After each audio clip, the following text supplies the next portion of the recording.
Hello, everyone. Thanks so much. Welcome back to the show where I'm really excited for the show that we have today. And just to give you all like a little teaser, here is what the show's about. Okay. According to Pew Research, 63% of employees who quit cited a lack of advancement as why they left. On top of this, businesses are experiencing shifting demands, forcing them to reassess how and where to deploy their talent. So, how can organizations empower employees to find career advancement they seek while also trying to meet these ever evolving business demands? Well, I'm really excited to have on our show today Ben Slater, VP of Marketing and one of the earliest members of Beamery, a talent lifecycle management platform that's changed the way we think about the total employee experience. Ben, so glad for you to be here on the show. Thanks for being on. Thank you so much for having me. No problem. And we're about to dive right in. But before we do, let's cue that awesome intro. Let's go.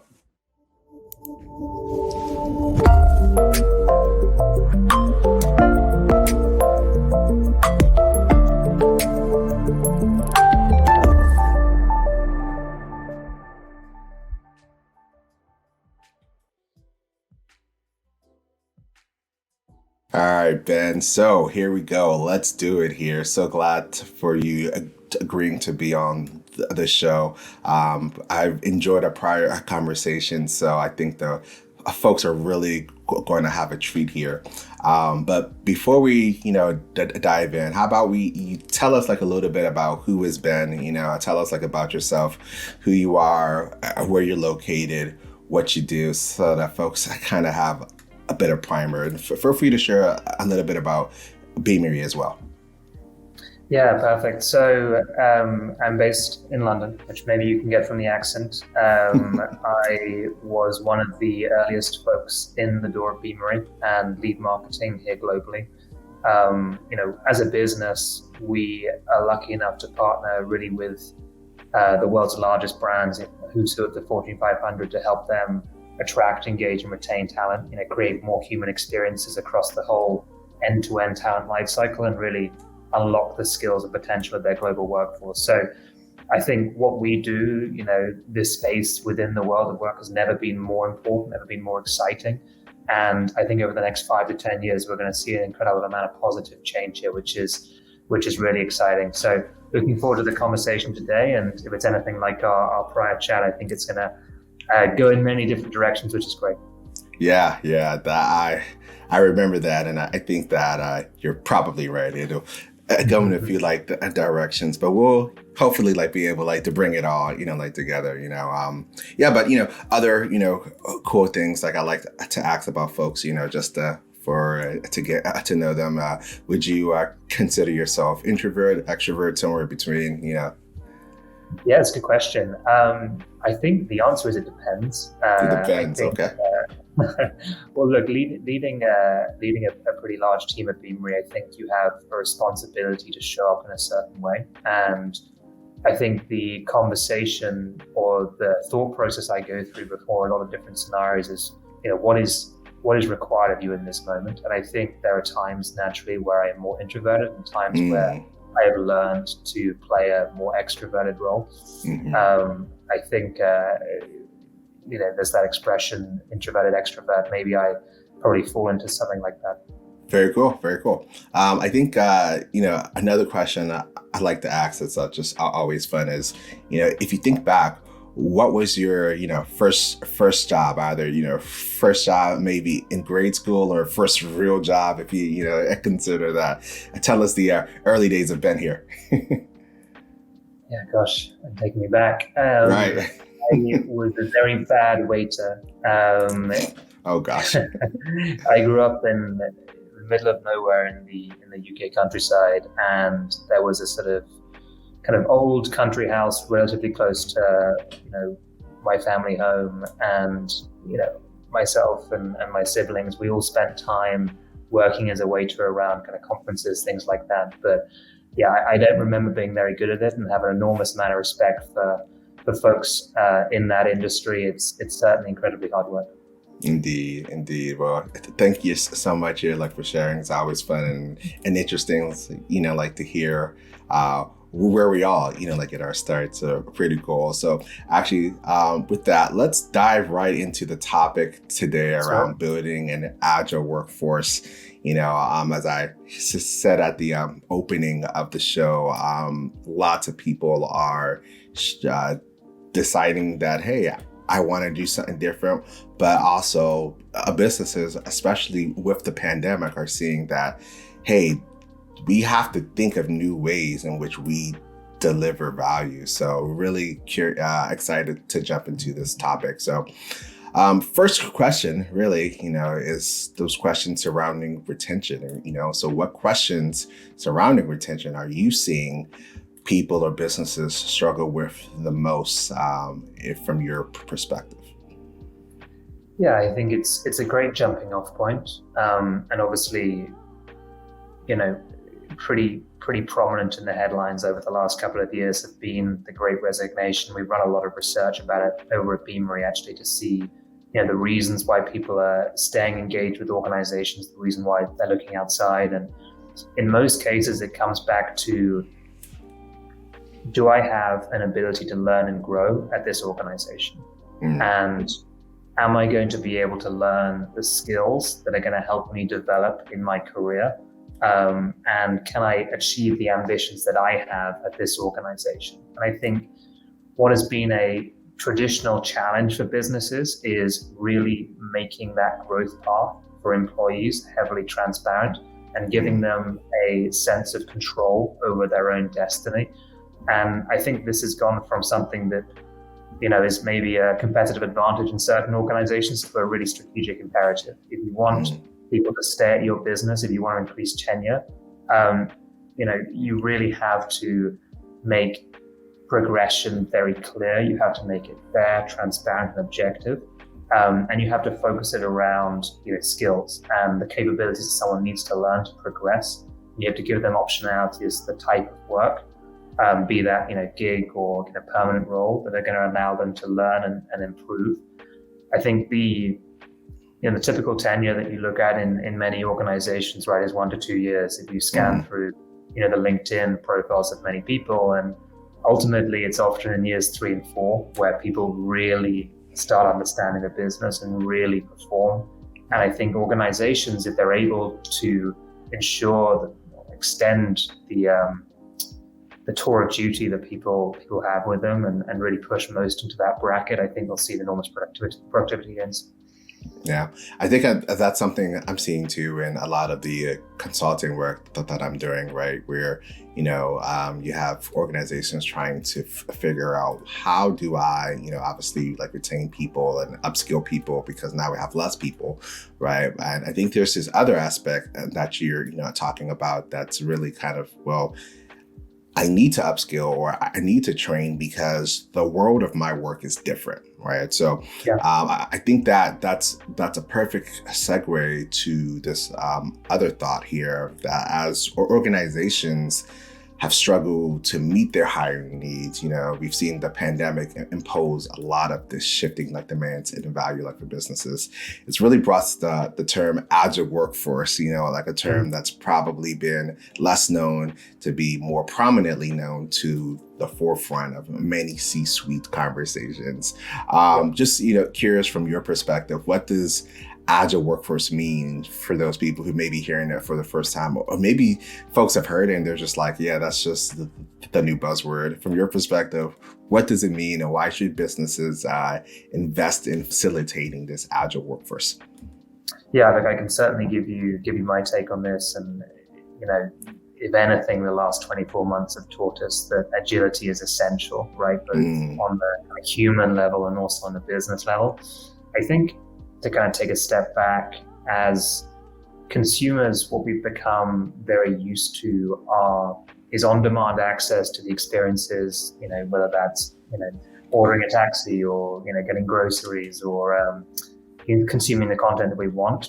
Yeah. And this is something that, is front of mind. We have what we want when we want it, right? And I think what we're starting to see is this on-demand economy coming to the world of talent, right? As an organization, ultimately what you need is the right people with the right skills at the right time for the business.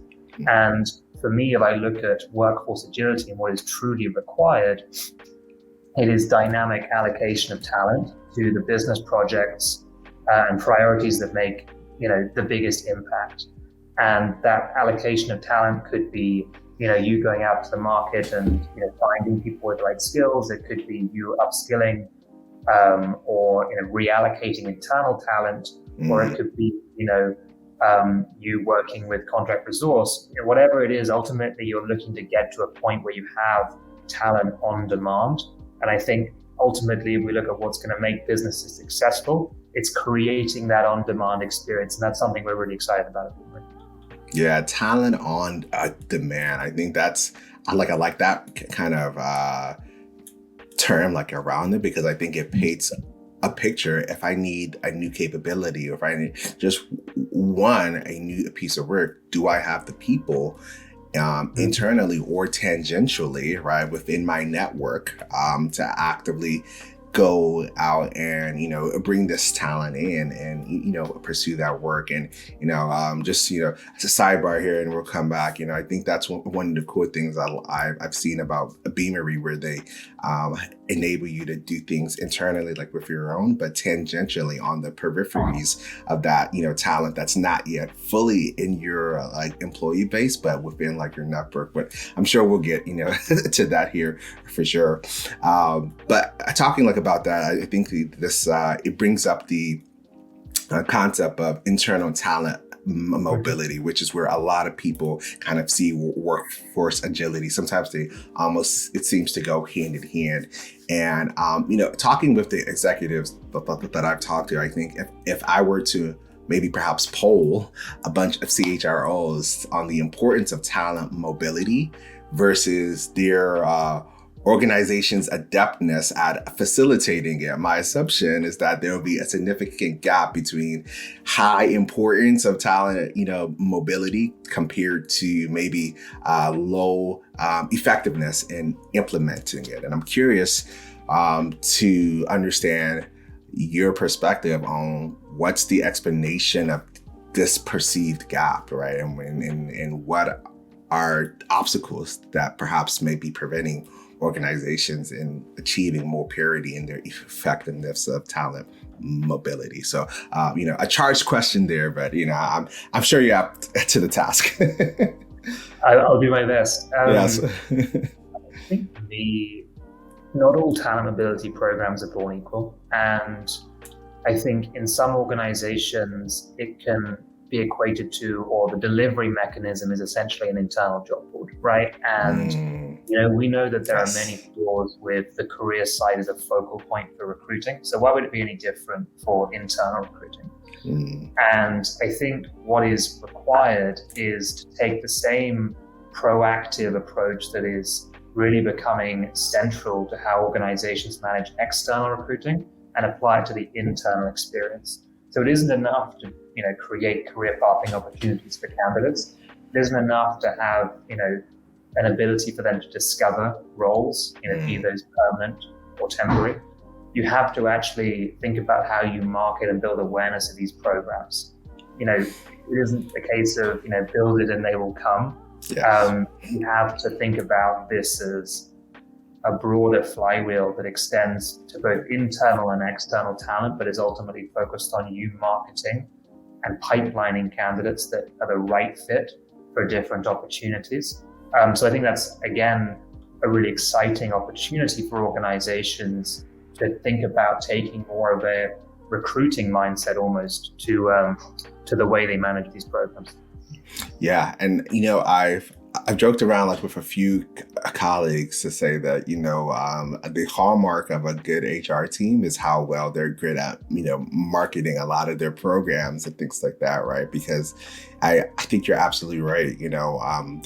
I think that people see value in external marketing, external employer branding, right? Driving traffic essentially to those job boards and things like that. But when you think of internal, talent mobility, I don't think a lot of the same effort is put into that. It's almost an assumption that build it and they will come. Where I know I've worked at organizations and consulted for organizations where, we'd look at the exit surveys and, they have 1,000 job openings and somebody left because, I didn't see other job opportunities. And you're just like, wait, how did you not, right? And I think it goes exactly to your point of that internal, marketing. And I think I talked about this in a prior conversation around, employer branding, both externally and internally. I'm just, I think that's a topic that I want to discuss. What does good internal employee branding look like, and what does employing these like tactics of employee branding do for a business? Yeah, that's a great question. The ultimately, as humans, we all want to feel connected to something, and work is such a big part of our lives that connection in a business context is incredibly valuable. And obviously, everyone has joined your organization for a reason. And what is important is that when they come through the door, you're able to continue to remind them as to why they are here. And I think the responsibility for folks that are, have this as part of their core mandate is to ensure that for everyone, this is front of mind. And therefore, when I think about, internal marketing of opportunities, it's actually not just, hey, we have these 100 new roles, right, in this particular region.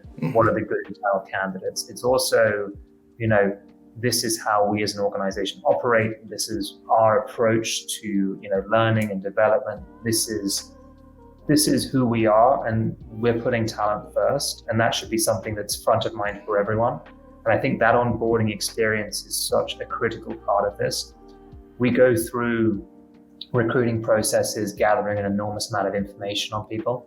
Particularly if you use a platform like Beamery, obviously, which aggregates a lot of data in terms of the skills and capabilities of candidates. And typically, someone joins your organization and you start again, right? And information goes into the HRS, or maybe if you're using a separate tool around talent ability, you start getting survey data, or you start getting people to, fulfill in what their skills are. And there's this fundamental break in the experience.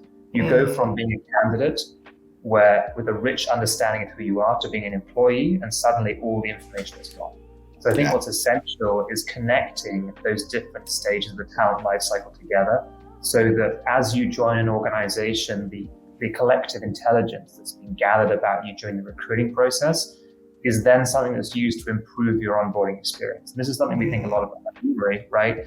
Like, how can you empower your team to start having career conversations in the recruiting process, not recruiting conversations? And then how can those career conversations flow through into the onboarding experience? So from day one, you are fulfilling the promise that, was discussed during, the hiring process.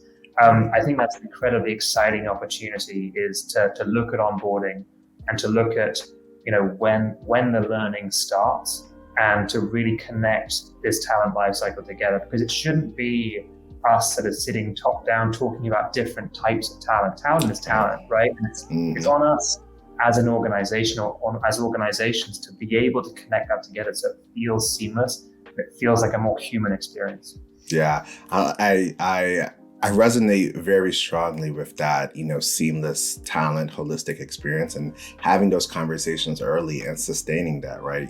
When I was a part of an organization where, we aligned the data capture strategy to kind of ask very similar questions throughout the employee lifecycle. So pre-recruiting or during recruiting, we would ask, so what are some top reasons on that's exciting you for being here? And in the top 3 was always this potential for career opportunity and advancement. And then 2.5 to 3.5 years later, when we're looking at their exit survey, we see top reasons why you left, these career advancement opportunity, right? So something definitely, I think, just from a broader perspective, is happening where we're attracting people because of that, but perhaps the experience they have internally is not facilitating those pathways, those growth, and then they feel like, well, the best way for me to grow and advance is externally versus internally, right? So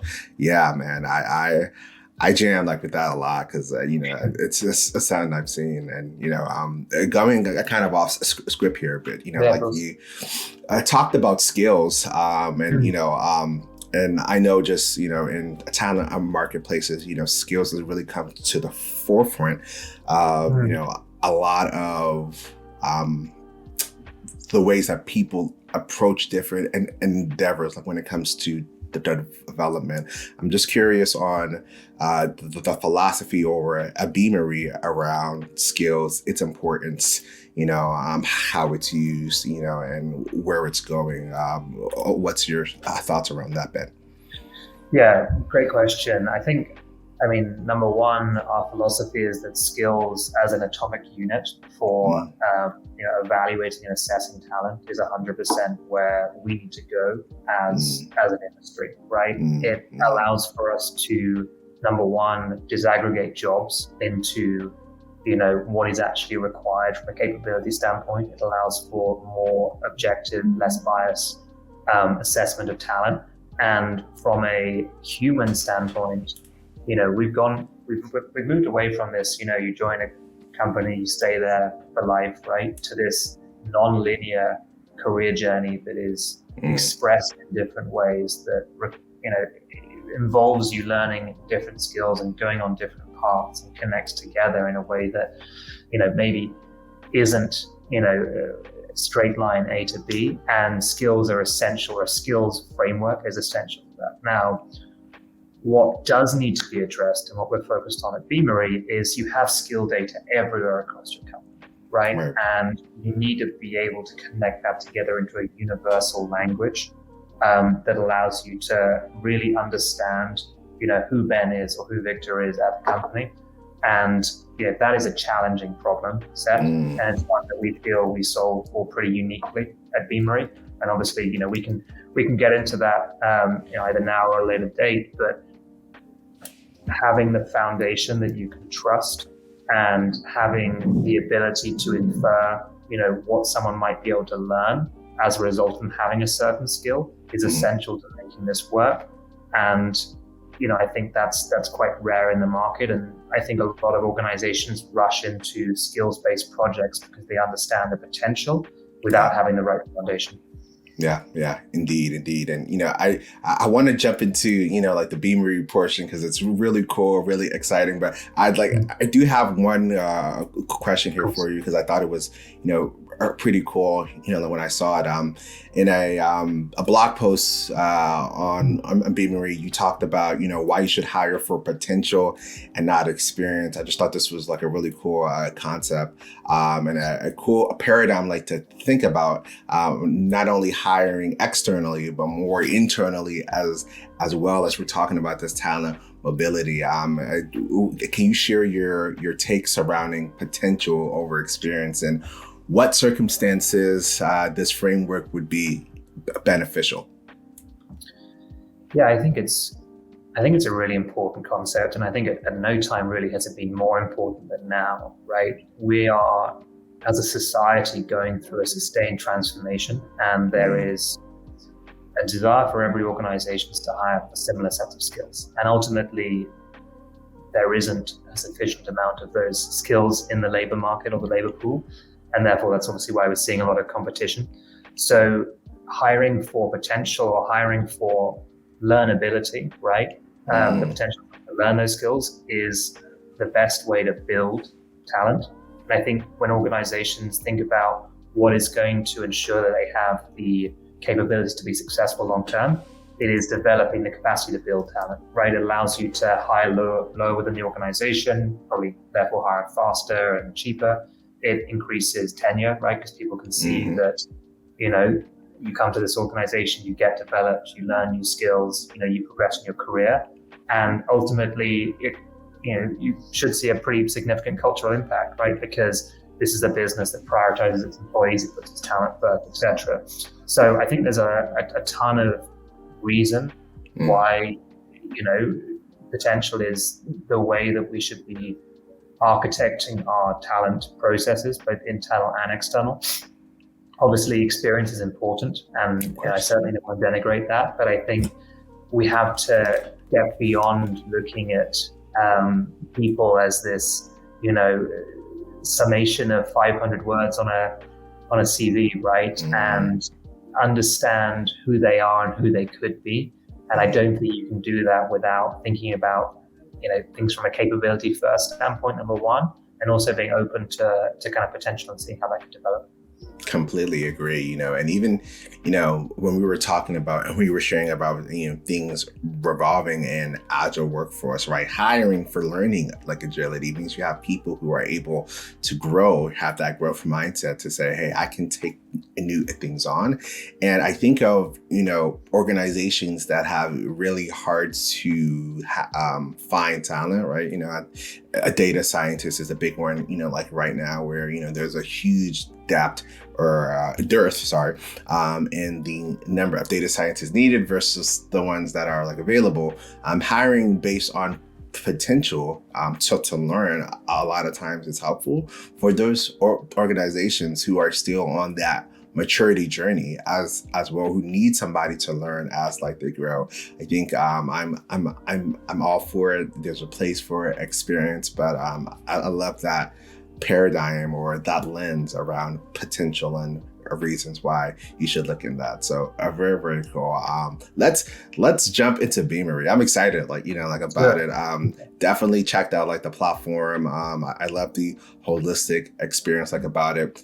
Before we talk about Beamery as a platform, I love the Beamery mission, and I'll read a quote from the CEO, Abakar here, that encapsulates why Beamery was started. And it says, Beamery was founded on the premise that regardless of where you live, your background, pedigree, race, or religion, everyone should have the same access to work that companies need to transform their hiring process. So with that, Ben, what is Beamery and why does this mission still resonate today? Yeah, I love that quote, and I think, you know, I touched a little bit on, you know, the problem we solve, right, at Beamery, and I talked a bit about, you know, attracting, engaging, retaining talent throughout the talent lifecycle, you know, helping organizations tackle the biggest talent challenges they have today, whether that's DE&I or whether that's, you know, making sure they have the right skills in their business, you know, evaluating talent more objectively, etc. Right, and that's obviously, you know, how we deliver value to customers. But ultimately, Beamery is a mission-driven business, and you know, I joined when we worked out of our founder's apartment, right? So I can certainly speak to the fact that this mission has been central from day one. You know, the talent industry is one that is unbelievably important, and when we started the company, obviously this certainly exists as well today, there's an enormous amount of inequity in the market, in the way that businesses operate. And what we saw as a sort of central guiding light was the requirement to create equity of opportunity. And look, there's plenty of kind of personal reasons why that was important to the founding team. But that mission is the thing that I think gets a lot of people I would hope the whole company out of bed every morning. It's certainly the thing that keeps me engaged, and it's the thing that, you know, we are trying to help our customers move forward on, right? You know, we talk a lot about helping businesses become more talent first, and ultimately this is such a central part of that. And, you know, there's so much work to do there. There's so much more work to do, and I think we've come a long way, but there's more to do. Yeah, indeed. And I think that, you know, one of the core staples that's kind of driving, you know, like Beamery is its ability to leverage machine learning, AI to help really, remove a few of the obstacles that, like may occur, like when it comes to the talent life cycle, be it like recruiting, talent like development or whatever. So I would love like for you to share how Beamery leverages AI to help remove those kinds of obstacles, like when it comes to talent mobility or workforce ability or recruiting. Just, how does Beamery use AI in those various ways?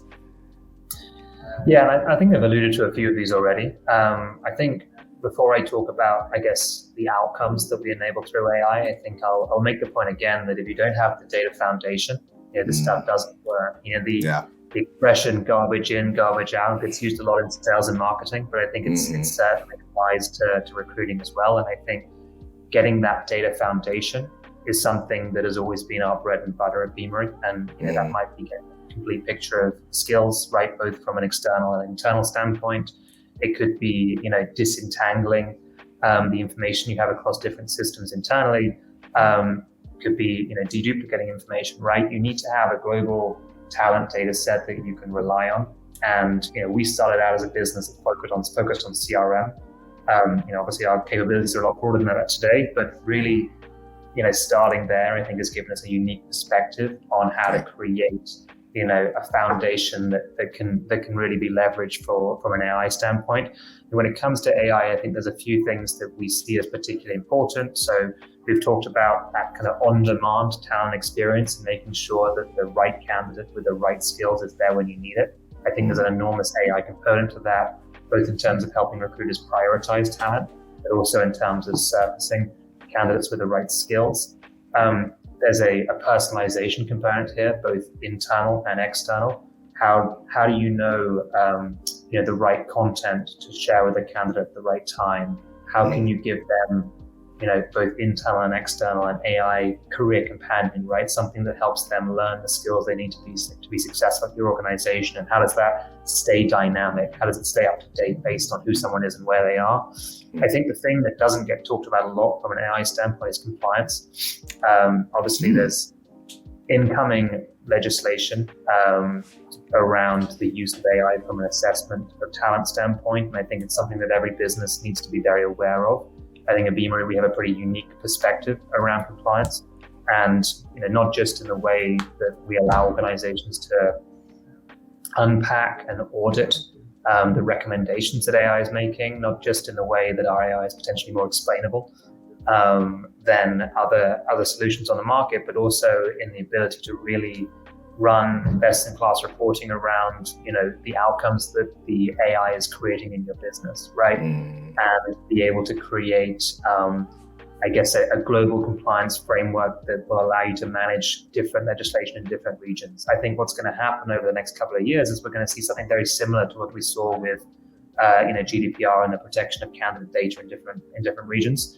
And you as an organization are going to need to be able to handle, okay, what is the AI legislation in North America? What is it in Europe, right? And you're going to have a framework flexible enough for you to manage candidate information processes in those different areas. And that's something at Beamery that, I think we're exceptionally good at.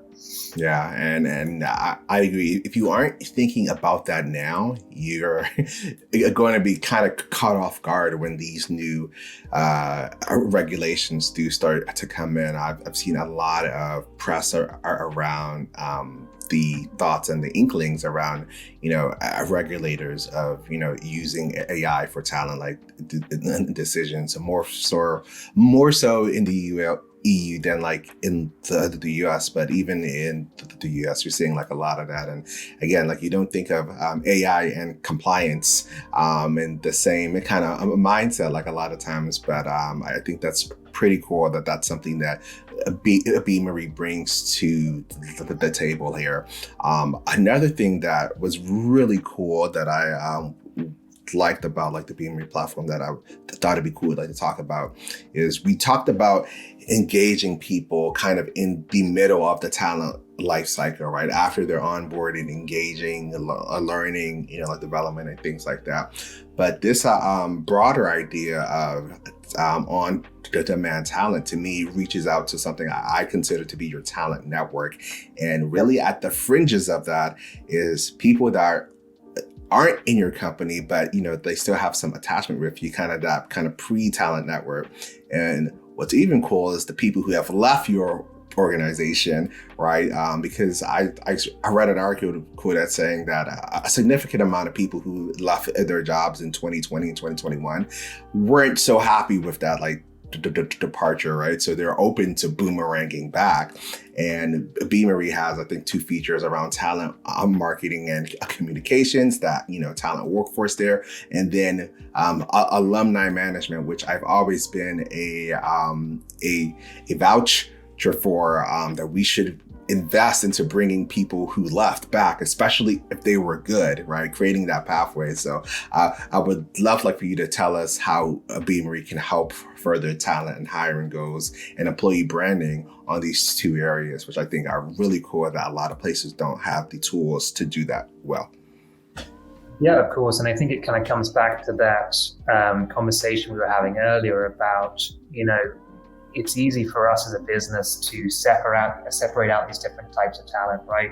Like candidate, employee, alumni, etc. Ultimately, we should have this talent approach, right? And what is our view to being able to humanize the experience for everyone? And at Beamery, our focus is certainly on allowing our customers to maintain those relationships with people who leave their business. I think it's a source of boomerangs, as you said, that is rarely tapped to the full potential. It's also if you're able to create a positive leaving experience, hopefully a source of future referrals. And both of these are things that we think deeply about from a product perspective.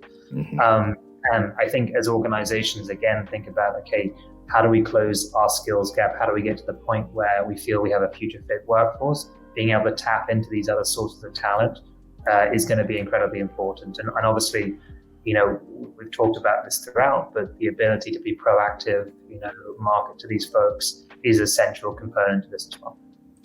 Yeah. You know what? It reminds me, the alumni management piece of, when I worked in sales, there was this concept of that. If you have a customer that's bought from you or engaged with you before, they're probably more likely, if they had a positive experience, to re-engage with you again. And I just think that kind of mentality applied to talent. If people have left with a positive experience, perhaps they needed to leave somewhere else because your organization just couldn't offer them that growth. Let's see if we can re-engage on that front, or even at the forefront, putting that employer branding out there. So really cool to hear that, that's something that Beamery has and Beamery offers here. So Ben, this has been great. I think that folks have really gained a lot. I know I have gained a lot here. So as we're shifting to some thoughts and takeaways here, have some fun questions that I like to share with folks. So please indulge me accordingly here. So one question I'd like to ask is if I offered you a billboard to put a message or a takeaway from today, what would that billboard have on it? Well, I think the takeaway from today is probably that idea of talent on demand, right? This is what your organization needs, and maybe you're not thinking about it quite in those terms, but ultimately, we have all of these recruiting challenges as businesses, and we could list them out, but ultimately they are currently unsolved. And what you are looking for is that simple idea of the right person at the right time with the right skills. Now, what we are generally guilty of in HR is handling things in that kind of traditional kind of batch process type of way. And a kind of dynamic on-demand experience is in many cases hard to create. So the question that organizations need to ask themselves is, if we're trying to create that on-demand experience with talent, what is the capability set that will allow you to do that, right? And obviously, I'm a little biased here, but at Beamery, we feel like we're well set up for that on-demand experience. Not surprising at all. Very cool. Not surprising at all. And here's just something about you, Ben. What's something that you're actively learning, or maybe you're actively looking forward to? Curious to see where you are on your own learning journey. Yeah, gosh, that's a good question. I think I certainly am someone that operates with a growth mindset and kind of firmly believes that you go into every day trying to get 1% better. Maybe I'll give you a kind of out of left field example. I love it. I'm trying to, and this I guess goes into trying to explore the different parts of my personality. Right now, I think for me, what I've always found challenging is disconnecting. I'm someone who likes to always be on, and trying to explore things like meditation, yoga, as a way for to switch off parts of my brain that are maybe slightly hyperactive. That is not so far left field as you may think, as I too struggle with disconnecting, turning on do not disturb after an hour and a half. I'm like, it's been too quiet. What's going on here? So no, completely understand. That's very, very cool. And let's see, the last two here. What's your favorite productivity hack or tip for just being productive, getting things done? What do you go to, or if there's any tools or mantras that you have? Yeah, I've certainly tried a lot of productivity tools. I think the thing that works best for me is turning notifications off. I don't have notifications on my computer or on my phone, and I feel like it puts me in control of when I need to, or when I check in and access that information. I think it's so easy just to be distracted by WhatsApp, Slack, email, etc. I think you have to obviously strike the right balance. I think as an executive, your job in many cases is to be an effective router of information, but at least choose the moments where you want to route it, and try and create the space for deeper work and deeper thinking. Yeah, agreed. I think a lot of those notifications can cause us to be one, reactive to like a lot of things, and then two, it can pull us out of any kind of deep thought or deep work that like we're doing, which really tends to move like the needle there. So kudos to that. I will take that to heart as well, and brace trying to turn off my Slack notifications. All right, here, Ben. So last question. This is just for everyone out there who's trying to grow inside of their careers. What's the best piece of career advice you were given, or something that you've always thought was important in just growing like yourself inside of your profession? What comes to mind there for you? Yeah, look, I think that my personal perspective is that the more you learn, the more you realize that you have still to learn. So true. And having that humility around and being open to different opinions, different perspectives, and being open and understanding that kind of that learning experience never stops, I think is the thing that I would pass on to the audience for sure. Yeah, the learning never stops. Always be growing. Always be growing is a big phrase and thing that I like to share. And Ben, I have to say that I've grown a lot in the short time that we've had this conversation. So thank you so much for being here on the show. Where can people find out about you, Beamery, or learn more? Let's tell them how they can do that. Tell the folks how to find me. Well, look, Beamery, the simplest is www.beamery.com. You can find us in all the social channels as well. And, if you want to get in contact with me, the easiest is just to find me on LinkedIn. I should hopefully be relatively easy to track down. And if you have any thoughts, questions, etc., ping me a connect request, and always happy to chat. Very cool. Well, Ben, this is it. You come to the end. Thanks for being on the show, my friend. My pleasure. Really enjoyed it. All right.